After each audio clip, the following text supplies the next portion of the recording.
Hello, everybody, and welcome to the Little Fella Sports Podcast. And as you can see, we've got Aswin, Shreyas, and Sanket with us, and we're here to discuss about what happened today. And what can I say about today, man? Today is one of those days in Indian cricket which will be remembered for a very, very, very long time. And on a very personal note, I feel this has been, for me, the best day in terms of watching India since the 2011 World Cup final. I mean, at the start of the day, you obviously had a glimmer of hope in terms of trying to save the test match and probably I'd say 1% chance of pulling off the impossible. But then heading into the game and heading into the series in general, no one really gave India a chance. Let's be real, because India, we all knew that Virat's going after the first test match, and in general, Australia are supposed to be really strong at home. They were the guys who had Warner and Steve Smith back, and they were the ones who were going to dominate us with the bowling attack. But what a series it's been! I mean, from a very neutral perspective, first things first, it's been an absolutely brilliant series. Both teams deserve a lot of cricket credit in terms of the cricket they've played, and we've had a lot of fun in the past 1.5 months. So first things first, I'll go to Shreyas first. First thoughts and what what do you make of the win today? What do you really make of the win? I don't know what else to ask right now. Just start off with what you really make of the win. Yeah, it's just words can't express, right? It was too emotional to be honest. This win, particularly the way we fought back after the injuries, and I really gave India zero chance before going into this test match. That too, with the fact that Australia batted first. I woke up after the toss and Australia batted first, and Natarajan and Washington Sundar were making their debuts.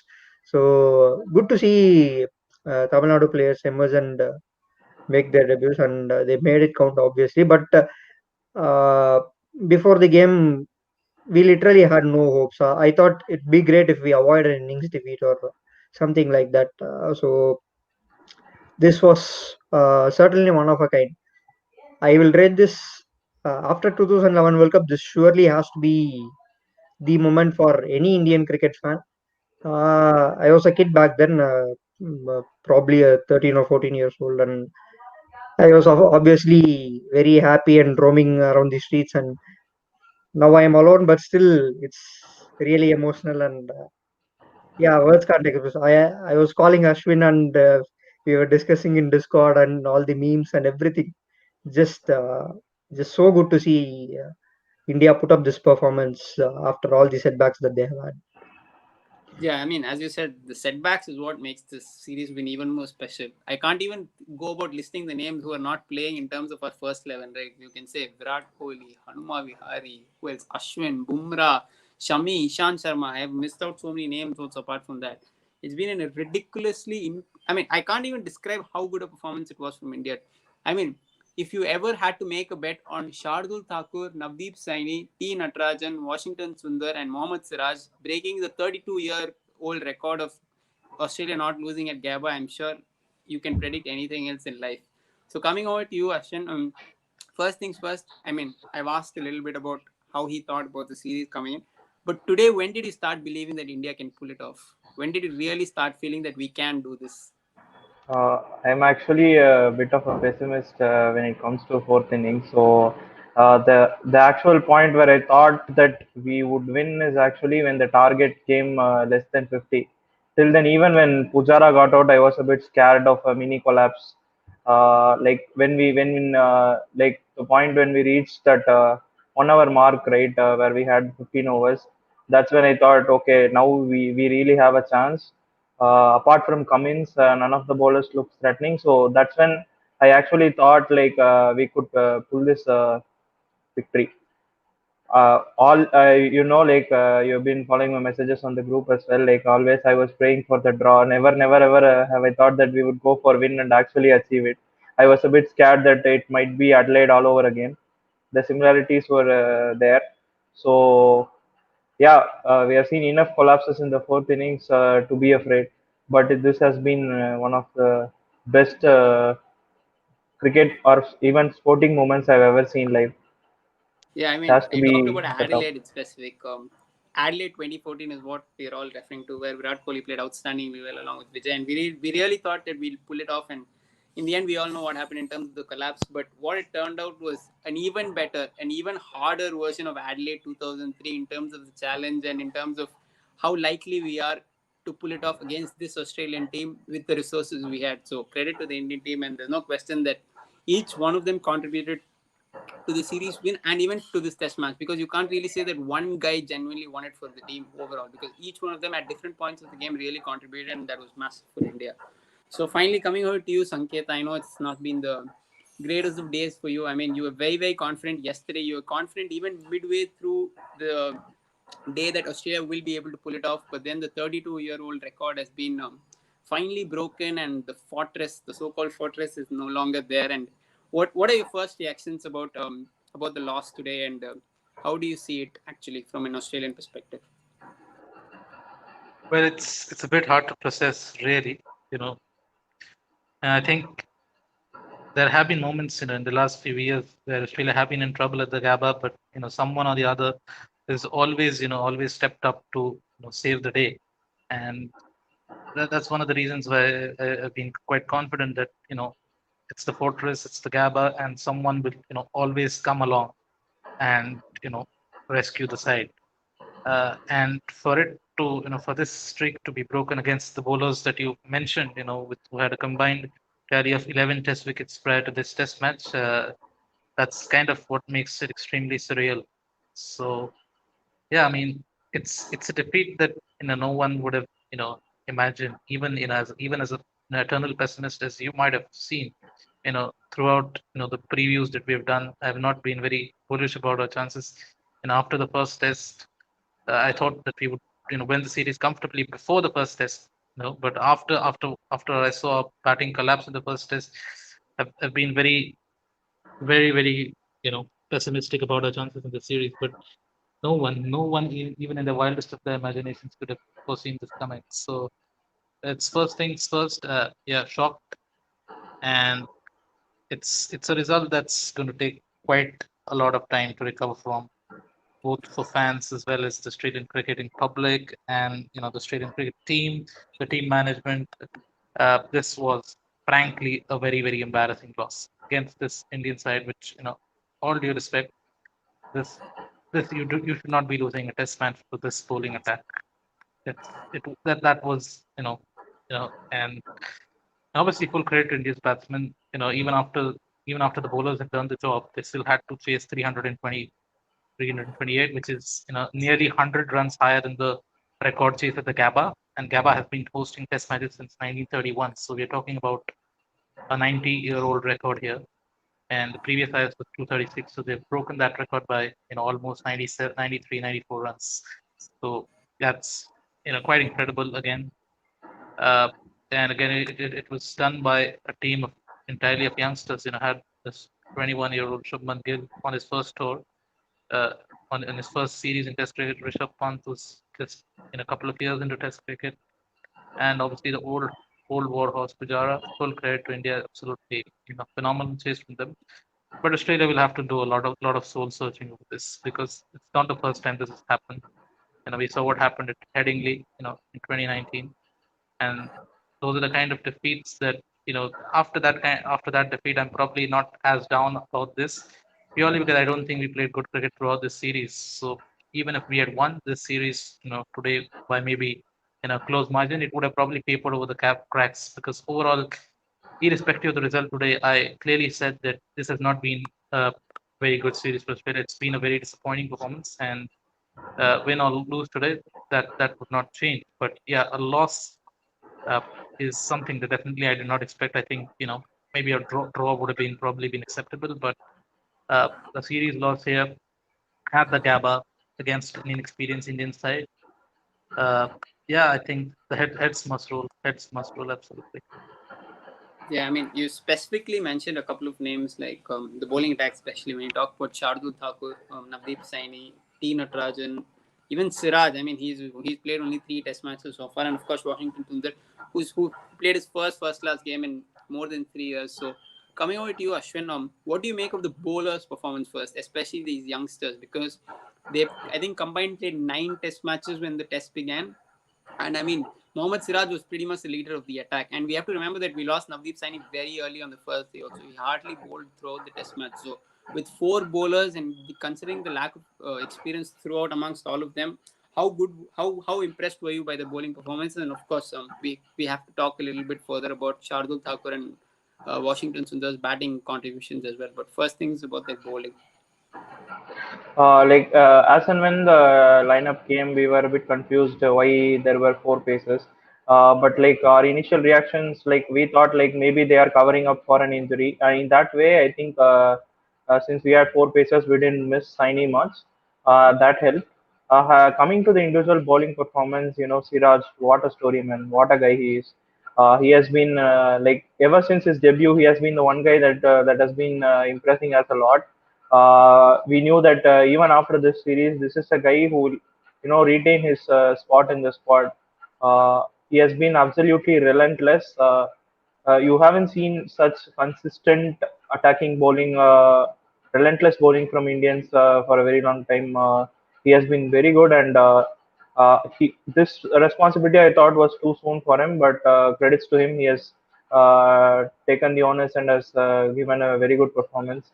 As far as others are concerned, we know what we are going to get with Shardul Thakur. He is always attacking. He doesn't care about leaking runs. I'm very happy that it worked out for him and he got all the crucial wickets.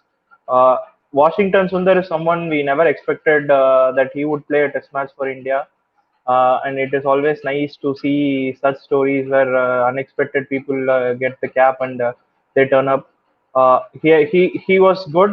He didn't impress me that much with his bowling, but he did his job pretty well. He was pretty tight and I think he did part job for the team with the ball.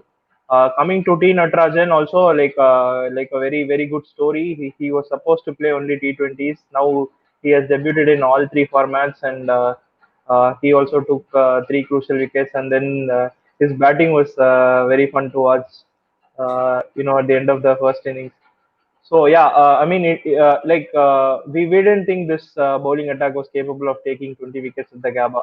The And fact Nataraj that actually wasn't even part of the first team T20 team initially. He was part of the net. He was there as the net bowler. Varun Chakrathi is who he replaced actually. Okay. Yeah. That is a pretty good story, right? Like he debuted in all three formats and did very well. Wishing him very hoping that he has a very good international career. I don't think he will make it into the test squad soon, but like he can go into the first class circuit and do the hard yards, and such opportunities may open up in the future. Coming like we never expected this bowling attack to take 20 wickets at the Gabba. So like even when say it could have easily when Australia were batting in their second innings, we could have easily gone like anyway they are going to declare. So we often see that at these points of time the bowling team just switches off, waiting for the declaration, and the batting team just runs away with the game. But we were very good in the particularly in the day four, second session and third sessions where we didn't let the Australia get away.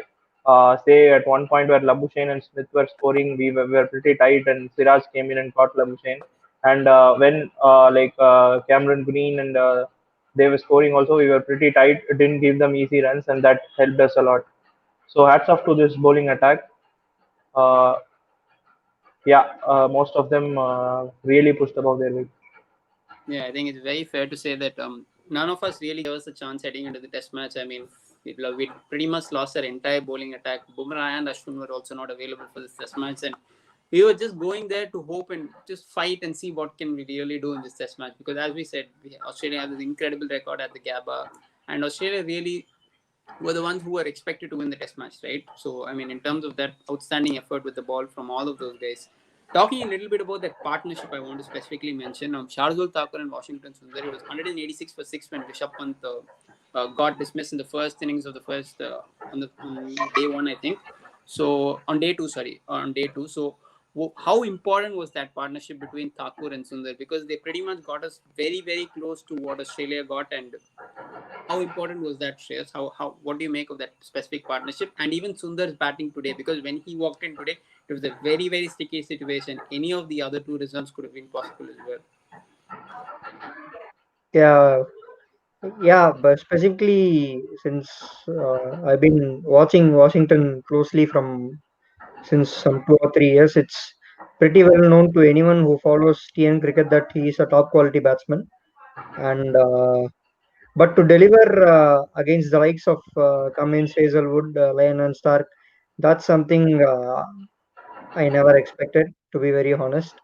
And I was particularly angry with the top five and some senior players playing some rash shots and throwing their wicket away after being set, because not many cricketers get well set at the Gabba and they don't throw their wicket away, at least from the visiting countries.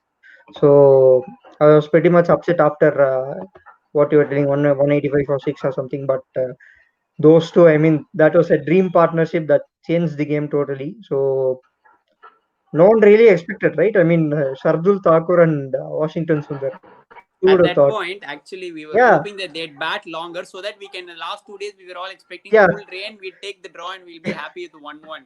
And as it turns out, we had pretty much uninterrupted play for throughout the last 2 days, except for a few showers here and there. But imagine how important And the, that partnership is looking at hindsight.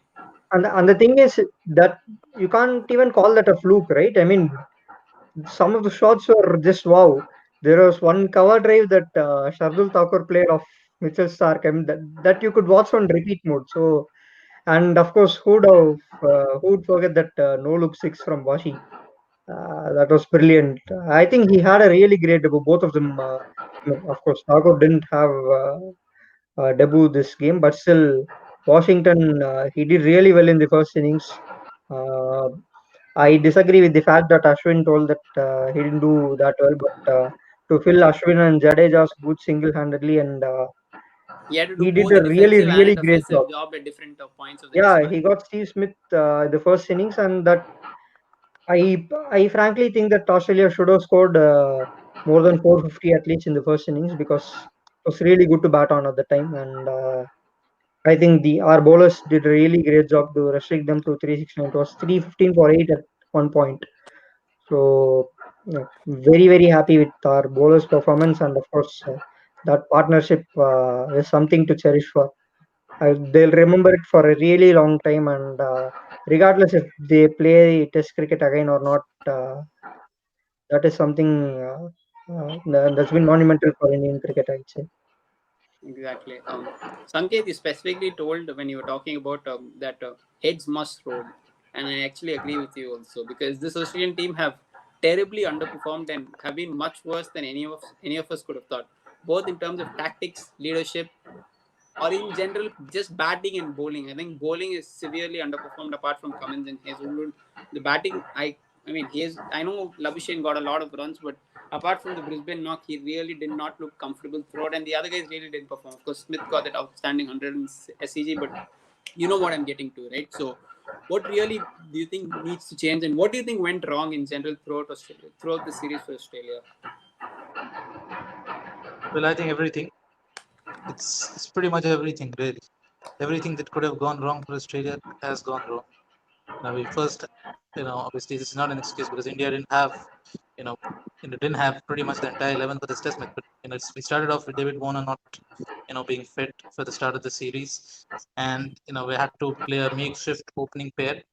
Uh, Joe Burns was persisted with, for some reason that I still haven't really quite come around to. He was dropped. Then Pukowski came in.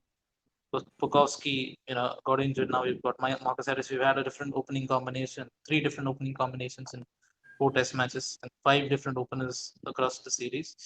Uh, Labuschagne, as you pointed out, is not been at his best, even though he's got runs. He's the leading run scorer for the series, but he's not been, the unflappable, invincible run machine that he was in last summer against New Zealand, Pakistan.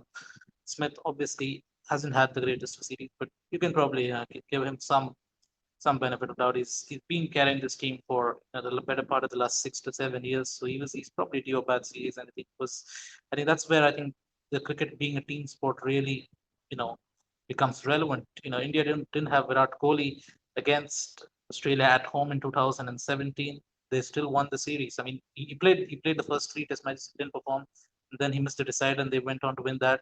And now they've obviously beaten Australia in Australia without Virat Kohli. Uh, Whereas, whenever Steve Smith doesn't perform, Australia, whether at home or away, whenever they were playing a good side, they just seem to crumble. So it's that I think reflects, I think that paints a very dark picture on the rest of the Australian batsmen, that the team seems completely incapable of performing when Steven Smith is not at his absolute best. Even when he's having good series. I mean, he didn't have a bad series. He averaged 44. He was, I think, the top 2 or 3 run getters for the series. Those are numbers that would be perfectly acceptable for a normal batsman. Just because it's Steve Smith, we feel that he had a bad series by his standards. But a good team should be able to cover up for one player having a slightly below par series. Australia don't have that, unfortunately. It's been Steve Smith, and the rest is just hope and praise kind of stuff for the last several years. So that's the lack of depth has been you know thoroughly exposed. But I think more than the batting, I think the last couple of test matches have got to be on the bowlers, because India don't have, for the last test, India probably were playing with like 3 or 4 injured players in the 11.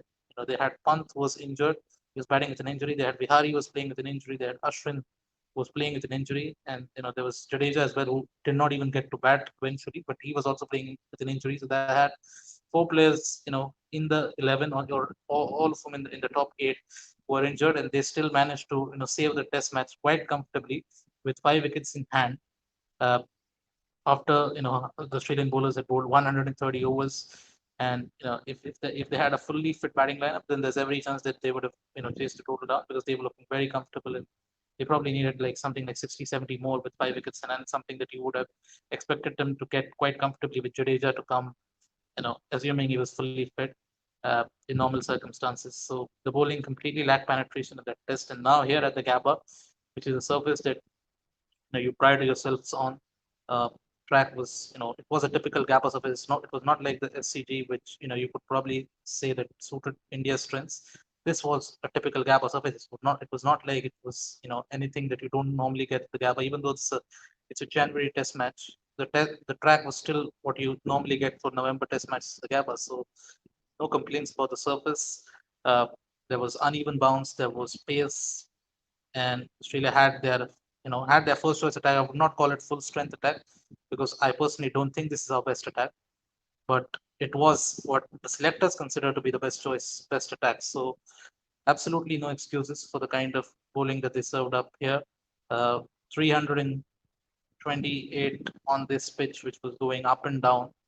Uh, in the on the fifth day, against a batting lineup, against an inexperienced Indian batting lineup, who have you know who not really been that great at chasing totals in the fourth innings. You look at the overseas cycle that they had in 2018. They lost chasing 200 at Cape Town. They lost chasing 190 at Edgbaston. They lost chasing 230 odd at Southampton. They lost chasing around 300 or 280 at Perth. So obviously this surface is probably better to bat on than any of those surfaces. But the point is that this is not a team that is you know that this is not a team that's got that experience of chasing big totals down in the fourth innings. They don't really have an experienced players. This was a team full of youngsters, and Australia had a bowling attack of bowlers with a combined tally of 1,000 test match wickets. So there is absolutely no excuse for this kind of performance. And yeah, I mean, I don't know what to say really, but I've said this enough on Twitter, but Mitchell Stark, and I mentioned this even in the podcast, at the start of the series, that Mitchell Stark's performances against the top sides has not been acceptable in Test cricket. He had a good test with the pink ball as expected, and then he had one good innings at Melbourne with the new ball, where the surface was testing him a little bit, and he looked dangerous. But whenever the track is not overly in favor of the seamers, he just looks completely out of his depth at this level. He's been outbowled by every single Indian seamer in this series. That includes what 3 or 4 debutants. So that's not good. And with the kind of bowling depth that Australia have, it's quite baffling that he's been allowed to get away with such performances for as long as he has. His average in test matches, in the red ball test matches against India, England, South Africa, and New Zealand, which are the top 4 batting lineups in world cricket, against pace bowling, at least over the last 3 years, since the start of 2018, is 37. And what makes it worse is is that these have been low scoring test matches. This is no longer, the 2000s and the 2005 era where, you used to get 500 plus 600 kind of scores regularly. These have been low scoring matches. The average of other seamers, other than Stark, if you take out his record and if you compare the numbers, all the other seamers to have played all these test matches, which is 14 test matches, the average of other seamers is 27.63. So he's averaging a nearly 10 runs worse, or nearly 33% worse than the average seamer. And if you compare his record to the other Australian seamers, then that's even worse, because Australian seamers average 25.6 and Mitchell Stark is averaging 37. So one guy is single-handedly letting the entire bowling attack down. And for some reason, this has not been addressed at all. This is not something that's new for this series. This happened even in 2018, where the entire focus was of the media was no Smith, no Warner. Well, no Smith, no Warner is not the reason why you conceded 450 at Melbourne and 650 at Sydney. We were bowling first in those test matches, so you cannot say that the bowlers batsmen collapsed in the first innings and then the bowlers were under pressure. We bowled first in both those test matches, and the test match was over even before the batsmen came out to bat. So you cannot blame the bowlers for those defeats. You can probably blame the bowlers for the batsmen for those defeats. You can probably blame the batsmen for the defeat at Adelaide in the first test. But and then we came back, bounced back, and won the fourth test, and then the series was level, and the bowlers completely, lay a complete egg in the next two tests at Melbourne and Sydney. And Mitchell Stark was by far the biggest culprit in that series. He's once again been absolutely terrible here. If he plays another test match, then I think that's an absolute sham and an absolute disgrace to Australian cricket, and the kind of pace bowling depth they aspire to have. It's shameful. But who do A you little bit replace on him with? deep I mean, pain on. you need backups, right? So Pattinson, he's been on and off. Like pace, Like pace bowling, he's not being. pace bowling backup is not at all a problem for Australia. I mean, as I said, we've got issues in a number of areas. Our batting is not great, but there are no magic solutions there. There are no Yeah, magic solutions to the bat. Matthew Wade is not a test cricketer. He's averaging 29.65 after 35 test matches, and he's 33 years old. So his average is less than his age. And I've always believed that if you average less than your age as a batsman, you're not good enough. It's quite simple, really. So he's not and good enough. But at least Australia don't really have any Steve Smiths or Ricky Pontings in the line, waiting to replace him. Whereas with Mitchell Stark, you've got James Pattinson, who's got a Test match average of 26. He's got 80 Test match wickets. You've got Jai Richardson, who's got a first class average of 23, and who can bowl 145 clicks, and who can swing the ball, both the new ball and the old ball, and who can generate speedy bounce from you know 5 5. He's 5 feet 10, and he can generate that speedy bounce. He's very nasty, and we've seen him bowl at the Wacker, where he plays for Western Australia in first class grade, and there's enough pace bowling depth. Even Michael Neser has got a very solid first class record. I was not in favor of playing Michael Neser for this test match purely because I don't think it would have been a good call to have a debutant for a series decider. I think it was a fair call to play Stark for this test match purely because he had done somewhat all right in the first couple of test matches. But if he plays again after this series, and judging by Justin Langer's comments, it seems that he's still not realized his mistakes. Then I think that would be quite disgraceful. and one more question, like if, we've seen Cameron Green have a brilliant series with the bat. At least he has chipped in with some important 40s and even 150 at the SCG. So do you think because we don't see him bowling too often, right? Do you think Australia need a fifth bowler to rotate better and give proper rest to the other bowlers? Because we've seen Cummins. I mean, he just ran out of steam right after he's been bowling for too much. So do you think I don't think I Cameron don't Green think that. really needs to be in the side uh, as a bowler, or He didn't you? really Uh, look like he did run out of. No, Yeah, I don't think Cameron Green's bowling is a problem at all. He's a fifth bowler. He's not supposed to be in the side to take wickets. And I think one thing that you got to consider is that he's had an issue with injuries in his very short career. So he's remodeled his action and still taking time to adapt to his new action. He was quite impressive in the warm-up match with the ball that he played. I think he bowled yeah. an absolute duty to dismiss Shubman Gill in one of the warm-up matches. So he's got potential with the ball. He's 6 feet 8. He can bowl 140 clicks, and he can bowl the he can just land the ball in the right areas. One thing that you've got to consider is the way he's being used in the series. He's not being used as a genuine attacking option. He's been used just to give seamers a bit of rest. So he's been used in 2 over spells. No one can pick wickets in 2 over spells. Even Pat Cummins Yeah, cannot pick wickets if you just give fair. him 2 over spells. So I would not judge him on his, the wickets count in this series. And yeah, I think when they picked him for the series, I think they knew that they probably would not be able to extract too many overs out of him due to this injury issues. I think that is one aspect where Australia have actually handled it quite well. They've resisted the temptation to overuse him and then possibly injuring him. So they're focused on what is his stronger suit, which is his batting, and he's meant to be a batting all rounder. So I think he's a fifth bowler, and that's fine. I think with time he will grow into more of a bowling option. He can probably bowl 15 overs a day, which is fine. I think he's got enough raw materials to be a good enough fifth bowler, uh, and that's all that he should be expected to do. Because I don't think you want your fifth bowler to be as good as Pat Cummins. That's not something that you should be aspiring for. The problem with Australia is not the fifth bowler, but two of our main bowlers had an absolutely terrible series. I've already talked about Mitchell Starc, Nathan Lyon.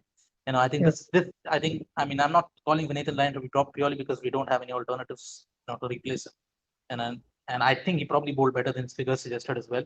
He averaged 60 for the series. Yeah, he was a little bit unlucky.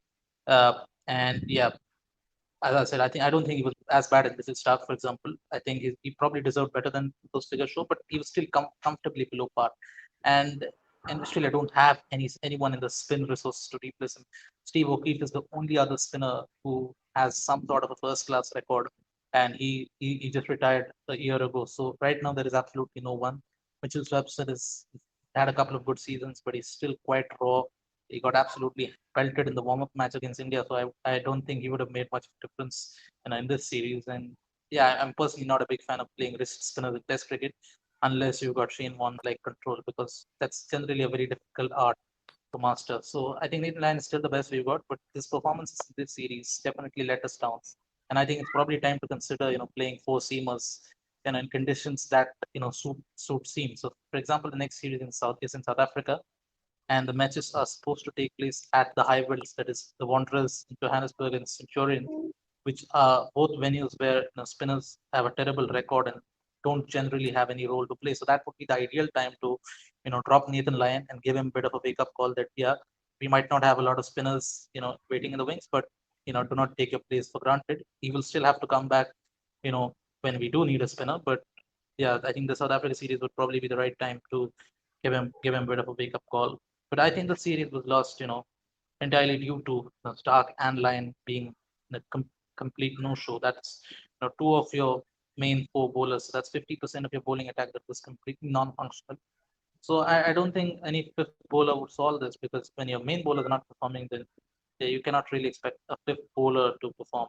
And Australia's batting problems should not be ignored either.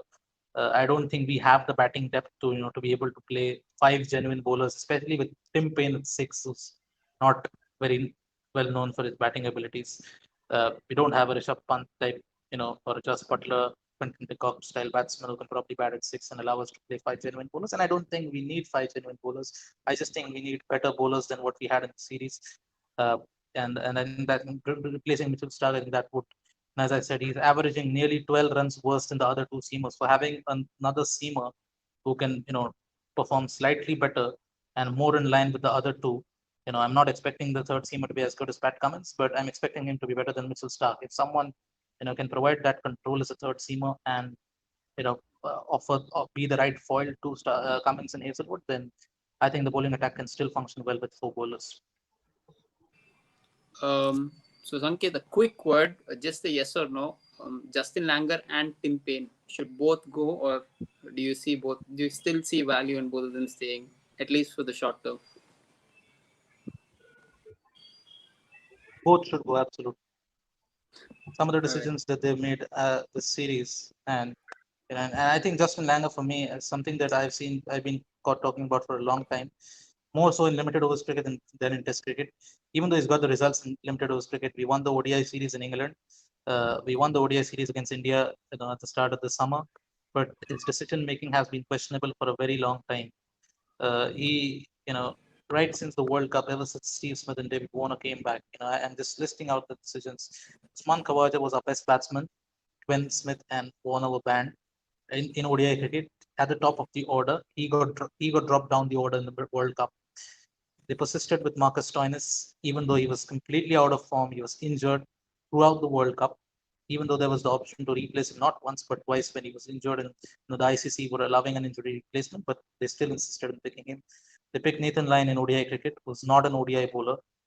They, they picked Kane Richardson, Nathan Coulter-Nile, for the World Cup. Neither of whom are anywhere close to being the best bowlers in Australia. You look at then the summer, they brought back Joe Burns. Absolutely terrible decision, and they persisted with him this summer as well, despite him not getting any runs in field cricket.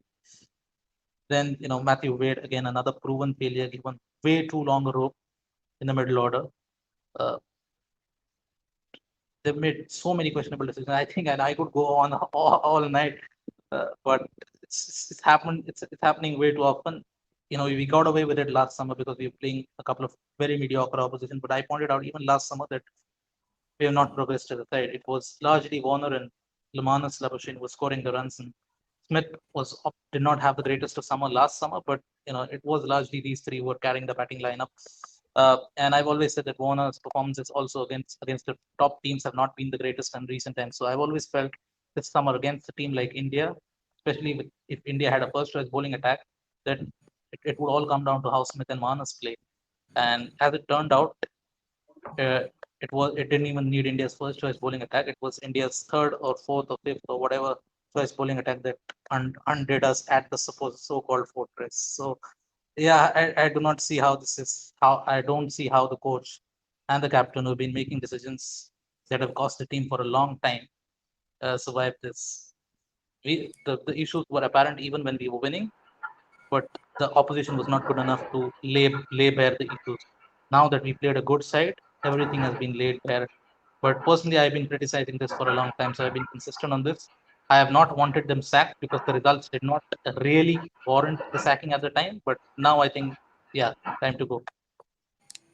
I agree and I concur, especially when it comes to captaincy. I'm not sure whether there's a able or available replacement who could potentially replace Justin Langer, but Tim Payne, the batsman, the wicketkeeper batsman as well, Tim Payne, the captain, I think Yeah, you can he's get done a coaches. decent job, but I think it's time for someone Yeah, else to take I over. think getting a replacement for a coach would not be a problem at all because you can get a coach from anywhere in the Yeah, world. I It know. doesn't I'm even just saying need to be I can't Australian. really think of a name But straight yeah, away. I think the obvious contender would be Jason Gillespie. He's back in Australia now after 5 years or 6 years coaching in England. He was coaching the county in county cricket. Now he's back in England, in Australia rather, coaching South Australia, and I'm sure he would be absolutely chomping at the bit, if given the opportunity to rebuild this Australian side. And he's done, a masterful job at two different county sides, you know, in England. So I don't think that he would be, the South Australia job is obviously another big project for him.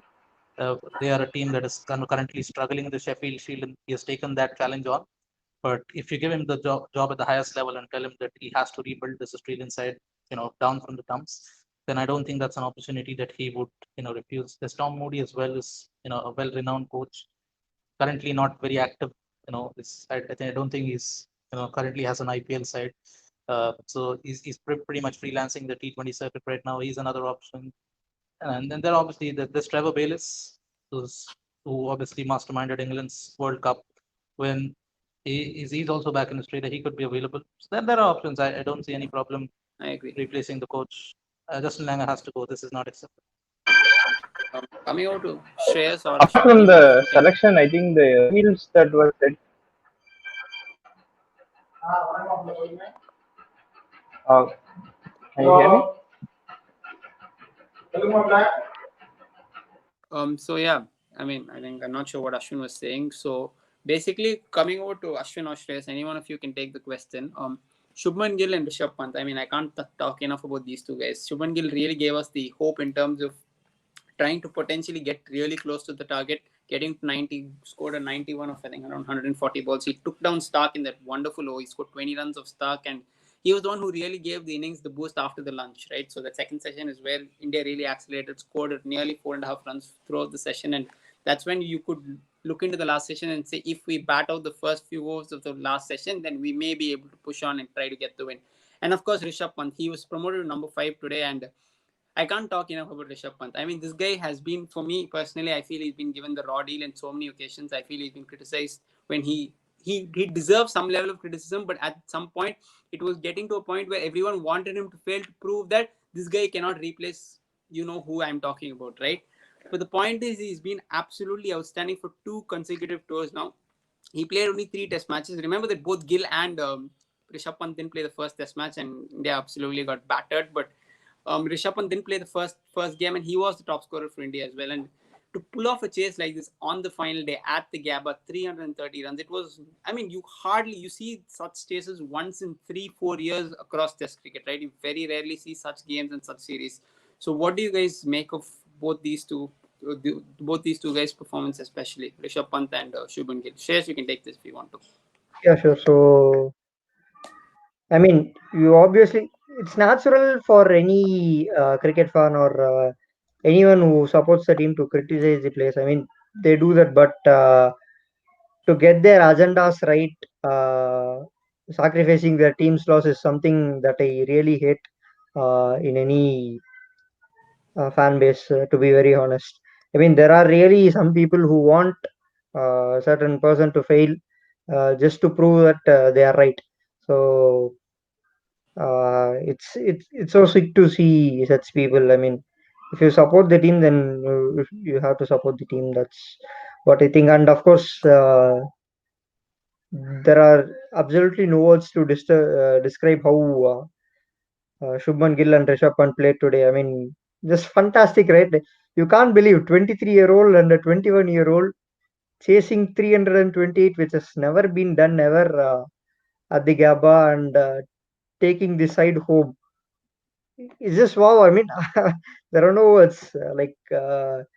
I still, even when there were 10 over remaining and the target was around 59 to chase, I felt that if punt is there, we are definitely going to win the match. So that is the amount of from that thought process. You know that how he has The grown as belief a you player, have, the right? expectations Yeah, rather you have on him. that So describes how I he think has grown as a player, and of course, Shubman Gill.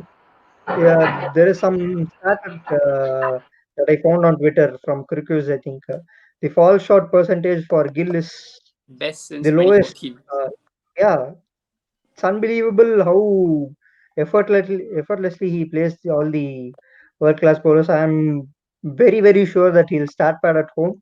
I'm really looking forward to the England series. I expect at least one double century from him in these 4 test matches. Even if he doesn't, it's fine.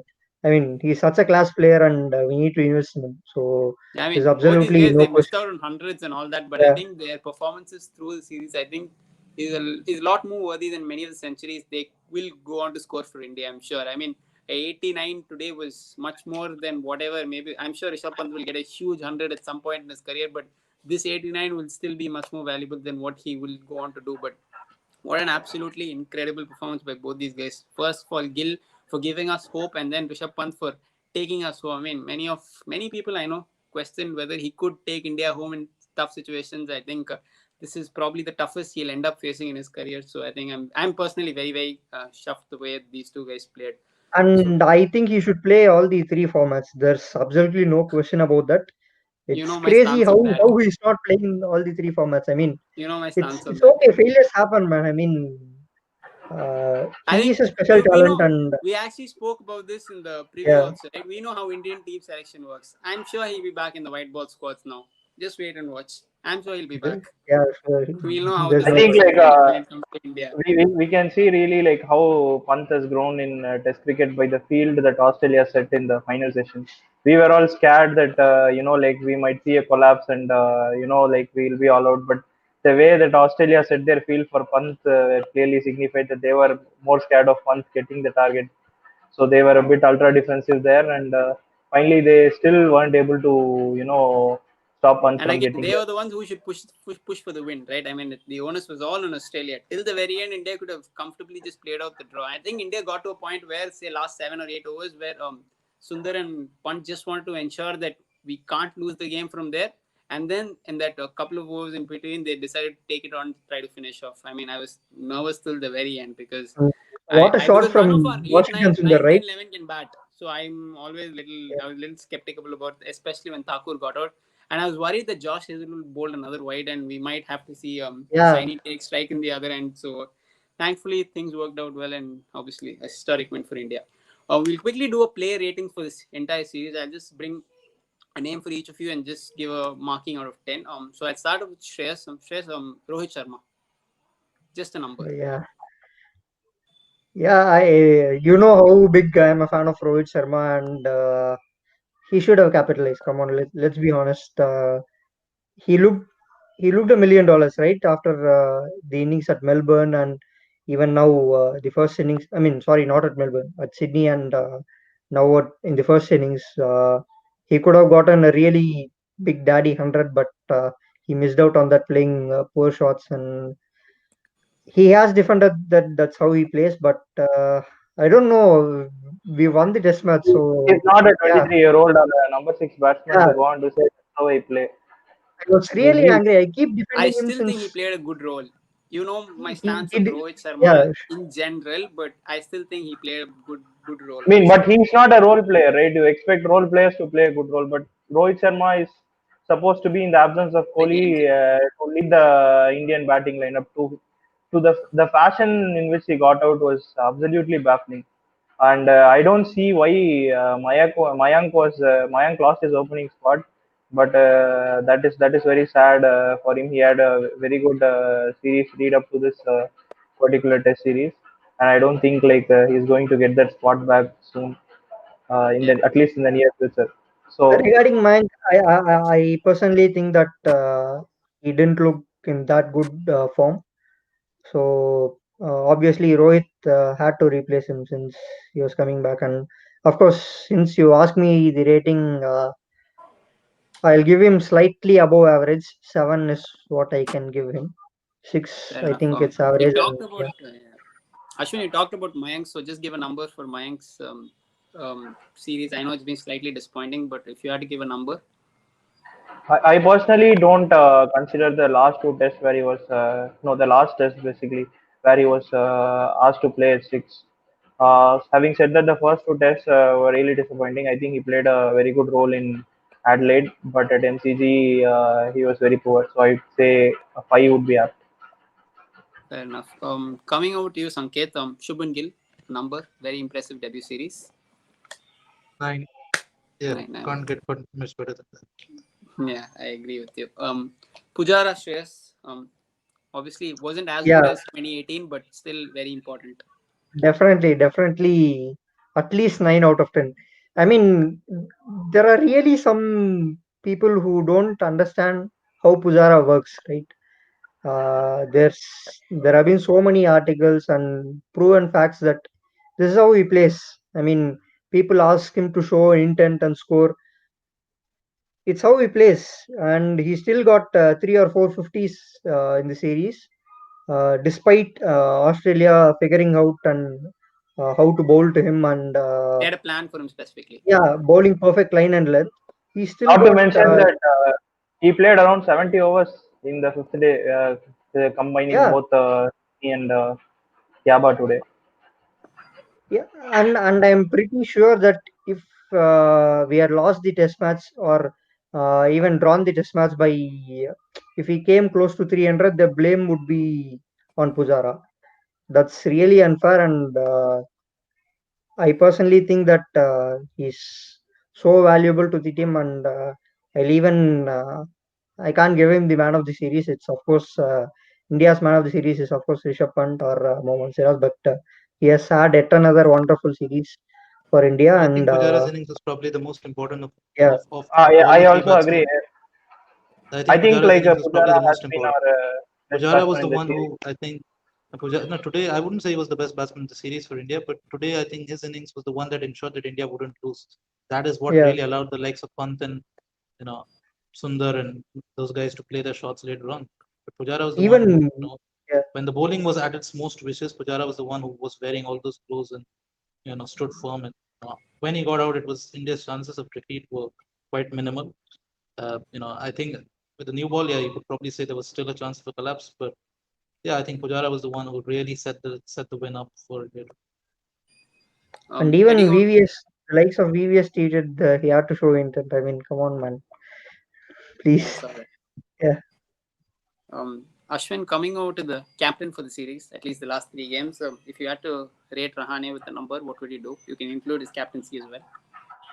Uh, like there were some aspects of his captaincy that I had some doubts with. He seemed to over bowl like few bowlers, and he didn't he didn't make any proactive changes. What I saw was he bowled very long spells for certain bowlers where there was no need to. But otherwise, the field placement and the way he attacked and the way he like motivated this team to pull off this series victory has been very good. So his captaincy rating I would give an 8. As far as batting is concerned, I think it is his 100 that really started the the comeback. Apart from that, he has been very disappointing in the last couple of tests. But surely for his 100 at Melbourne and very good innings, which was overshadowed by the Kohli run out at Adelaide, I would give 7 for Rahane, the batsman. Fair enough. Now let's just quickly go through a couple of other names before we go to the last segment of the show. Just give me numbers after this. Sanket, Ashwin. Yeah, I think probably 8.5. Yeah, he was not at his best in Sydney, but absolutely phenomenal. I think he was India's most important player actually in the first couple of test matches. He was the one who ensured that Steve Smith did not go on a run scoring spree. And he was, I think, in that sense, you could probably say that his influence, was probably the most influential one for India, because if Steve Smith had scored 100 at Adelaide, yeah, this might have been a very different series. Yeah, fair enough. Shreyas, coming at you. Bumrah and Siraj, you can give both. obviously, considering that this is Siraj's debut series, I'll surely give him a 9. Uh, I mean, it takes Mhm. courage to uh, lead an attack at the final test with the experience of two tests. So yeah, 9 is what I give for both Siraj and Bumrah. Fair enough. Coming out to you, Ashwin. We'll talk a little bit of the Australian side now. Marnus Labuschagne and Steve Smith. How would you rate them? If you had to give a number, just quick number. I think Marnus I would give a 6, and for Smith I would give 8. Fair enough. Coming over to you, Sanket. Pat Cummins, Josh Hazelwood, Mitchell Stark, Nathan Lyon. You can just do it for the entire bowling lineup, because the other Nine batsmen, I nine. don't even see the point in rating each of the other batsmen. So Yeah, you can. 9900. I'm not sure about zero for Nathan Lyon especially, and I think Stark had a role Yeah, but I in the mean, pink yeah, ball. I was probably being a little harsh, but yeah, probably 2 for Nathan Lyon, 0 for Mitchell Lion Stark. didn't I bowl think there's a that well. Yeah, He didn't look yeah, I that think deadly. you could probably justify giving negative marks to Mitchell Stark, because I think he was playing for India. But yeah, definitely not more than 0. fair enough.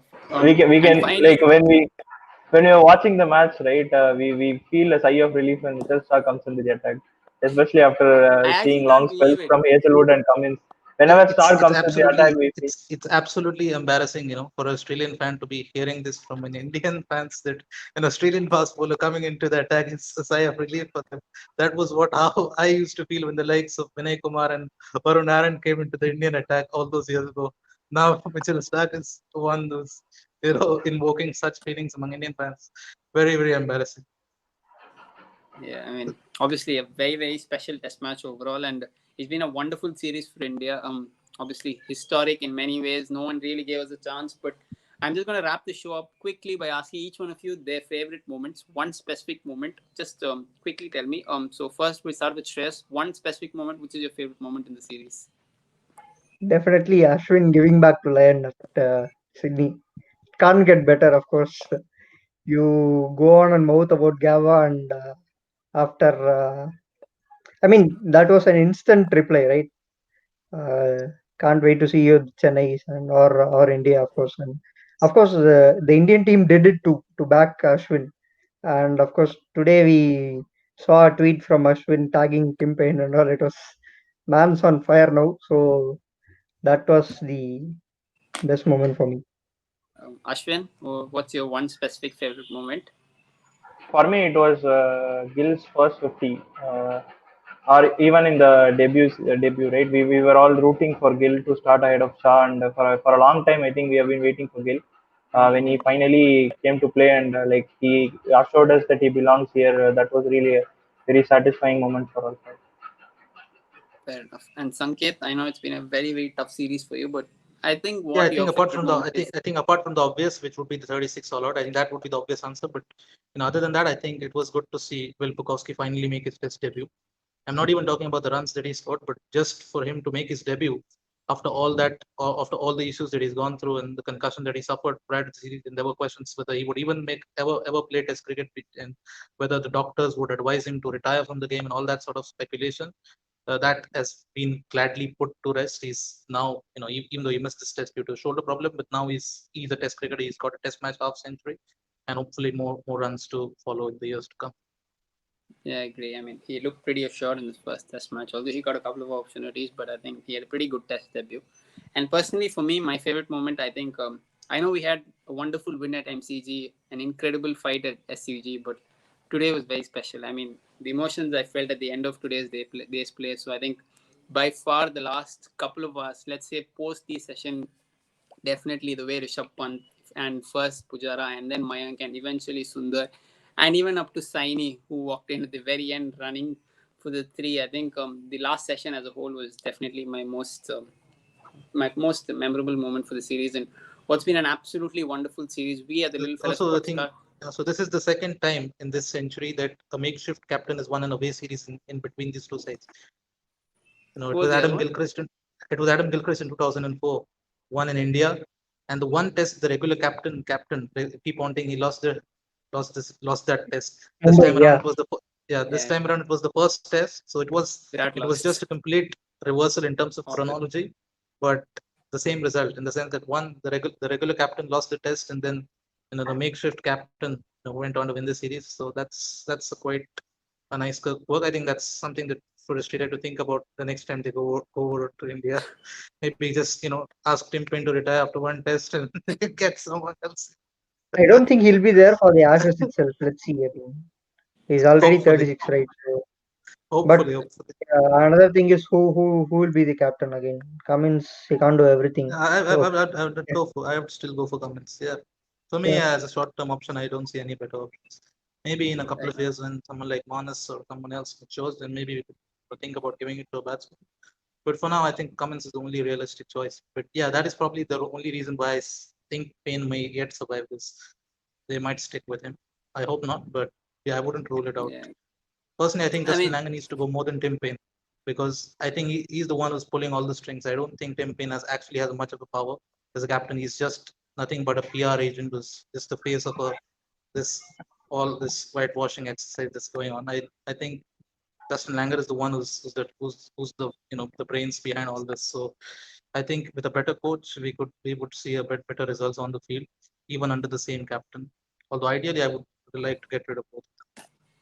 I agree. I mean, obviously with Australia, there's a lot of issues, and they'll definitely not be taking this series any lightly because I think they're feeling very embarrassed, and they should be feeling embarrassed because this is not even India's first strength team. We've lost 8 players, and the way India fought, it's been an absolutely wonderful series. We at the Little Fellas Podcast have enjoyed covering this series. I hope you guys have enjoyed our videos through the series. I'd like to specifically thank Sanket for coming on for each of the review shows and the preview shows we did. Thanks a lot, Sanket, and we'll definitely have you back soon for another few episodes later on. But yeah, thanks a lot, guys. I hope you guys enjoyed the show. We had an absolutely wonderful series, as we all know, and India, of course, ended up triumphant as we all hoped for. Did not expect, but hoped for, and thankfully, it was an absolutely wonderful series. And please do like, share, subscribe to our channel, and we've got a lot of content lined up in the coming week and in the weeks to follow. So please, thanks a lot, guys. Thanks a lot to Shreyas, Aswin, and of course Sanket. Thank you, guys. Thank you. Thanks for Yeah, having me. thank you all. Yep.